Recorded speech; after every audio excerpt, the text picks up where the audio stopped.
Hello friends, তো আজকে আলোচনা করব সিএচওদেরকে নিয়ে। নতুন যে স্টাফ নার্স গ্রেড 2 রিক্রুটমেন্ট হচ্ছে, সেখানে সিএচওদের মানে কি সম্পর্ক রয়েছে। সিএচওদেরকে কি তাহলে স্টাফিংয়ে ফেরাবে, বা যারা ডিটেলমেন্টে আছে বা ডিম টু রিলিজ ব্যাচ আছে যারা কন্ট্রাকচুয়াল সিএচও স্টাফ নার্স পদটা পাবে, পোস্টিং পাবে, তাদের কি হবে, বা নতুন কি সিএচও রিক্রুটমেন্ট হবে, এই কয়েকটা বিষয় নিয়ে আলোচনা করব। সিএচও অর্থাৎ ভগবানের দূত, এরা সব পারে। আর ভগবানের দূত তো ওই জন্য পৃথিবীতে বেশি মানে থাকতে চায় না, এরা সিএচও সবাই ছাড়তে চায়, ওই জন্য বেশি এই ম্যাটারটাতে মানে ভিডিও করছি। যে তা বেশি কনফিউশন তৈরি হয়ে আছে, আর মানে প্রবল একটা ইচ্ছা নিয়ে বসে আছে যে এই রিক্রুটমেন্ট হলে আমাদের কিছু একটা আশার আলো দেখতে পাবো। তো আলোচনা করছি, যতটুকু আমার কাছে ইনফরমেশন আছে বা যতটুকু আমি জানি। অফিসিয়াল কিছু বলতে পারবো না এখনও, সব কিছু ইন্টারনাল। সিএচওর ব্যাপারটাই ধোঁয়াশা। সিএচও কি এখনও হেলথ সিস্টেমের অনেকজনই, সে হায়ার অথরিটি হোক আর নিচের কেউ এখনও বুঝে উঠতে পারেনি। যখন যা পাই চোখের সামনে সিএচও সেটাই করে। তো ডিম টু রিলিজ ব্যাচ যারা আছে 2022-এর, তাদের কি হবে? তারা কি এবার রিলিভার পাবে বা তাদেরকে স্টাফিংয়ে ফেরা হবে? না, ফেরানো হবে না। কারণটা কেন ফেরানো হবে না? এতগুলো মানে যারা 5000 যে পোস্টিংটা হবে, 5000 জনের মধ্যে সবাইকে তো আর রিলিভার দিয়ে ওই জায়গাটা মানে ফিল আপ করতে পারবে না। এই ব্যাচটাই হোক বা ডিটেলমেন্ট ব্যাচটা হোক, এখানে প্রায় 800 জন আছে। এখানে আমার সংখ্যাটা জানা নেই, তাও যদি ধরে নিই 500-700 জন আছে, তাহলে 1500 জন হয়। তো 1500 জন স্টাফ নার্স কাকে দিয়ে ওই জায়গাটা ফিল আপ করবে? এখানে ফিল আপ করতে গেলে এই রিক্রুটমেন্টের পরে এই জায়গাটা ফিল আপ হবে না। ফিল আপ হবে কখন? নতুন সিএচও রিক্রুটমেন্ট হলে তখন হয়তো এটাকে ভ্যাকান্ট দেখিয়ে নতুন কন্ট্রাকচুয়ালভাবে সিএচও নিয়ে এই দুটো নিতে পারে।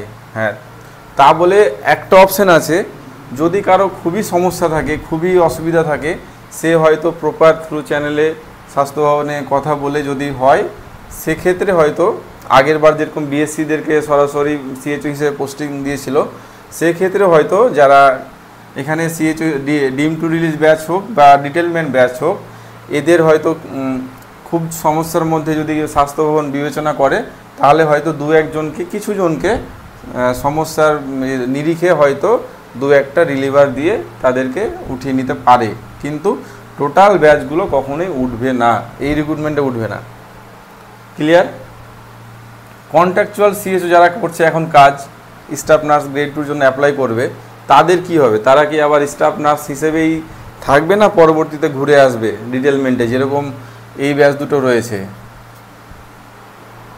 তারাও ঘুরে আসবে? তা মানে আশা করা যায় তারাও ঘুরে আসবে, কারণ সুস্বাস্থ্য কেন্দ্র সিএচও ছাড়া চলবে না। সিএচওকে অবশ্যই সেখানে পোস্টেড হতে হবে, না হলে কিন্তু ধরে নেওয়া যে যত রিপোর্টিং আছে, বিশেষ করে এসকেএমআইএস রিপোর্টিং যেটা যাচ্ছে বা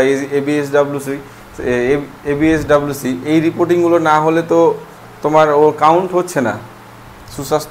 সুস্বাস্থ্যর যে মেন রিপোর্টিংটা তো যাচ্ছে না ওপর মহলে, তার জন্য বা যে কোনো কাজ এনসিডির যে কাজটা, সেটা তো বন্ধ রাখা যায় না। সিএচও একমাত্র মানে মেন কথা হলো সিএচও থাকবে, সেন্টারে সিএচও থাকবে। সে যতক্ষণ না কন্ট্রাকচুয়াল দিয়ে ভরাট সেই জায়গাটা ফিল আপ হচ্ছে ততক্ষণ থাকবে। তাহলে এদেরও আসার একটা, সিএচও হিসেবে ফিরে আসার একটা চান্স আছে। হয়তো পোস্টিংটা পাবে স্টাফ নার্স হিসেবে 1 মাস 2 মাস, সেটা সরকারি গাইডলাইন্স অনুযায়ী কাজ করবে, আবার তাদেরকে সিএচও হিসেবে ফিরিয়ে নিয়ে আসবে। সবাই কখন মুক্তি পাবে?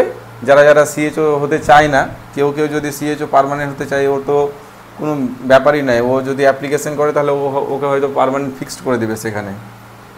সিএচও হতে চাওয়াটা বড় কথা না, সেটা সহজ জিনিস। সিএচও না হতে চাওয়াটাই বড় কথা। তো এরা কখন মুক্তি পাবে? এরা মুক্তি পাবে নতুন যখন কন্ট্রাকচুয়াল সিএচও নিয়োগ হবে, তখন এরা মানে এই ক্যান্ডিডেটগুলো যেখানে যে সাব সেন্টার বা এসডব্লিউসিতে পোস্টিং রয়েছে, সাব সেন্টার হবে না, এসডব্লিউসি, যেসব এসডব্লিউসিতে পোস্টিং রয়েছে সেগুলোকে ভ্যাকান্ট দেখালেন, তখন এই নিয়োগের পর এরা গিয়ে রিলিজ পাবে।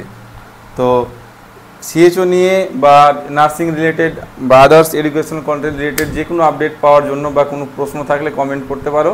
দেখা হবে পরের ভিডিওতে।